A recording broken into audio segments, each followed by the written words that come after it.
Bayraqlarımız dalgalansın,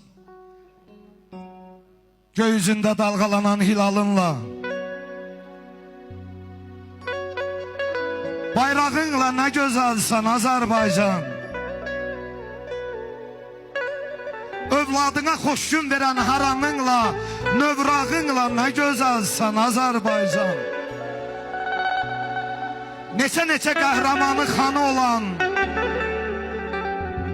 səhərində al şəfəqi danı olan,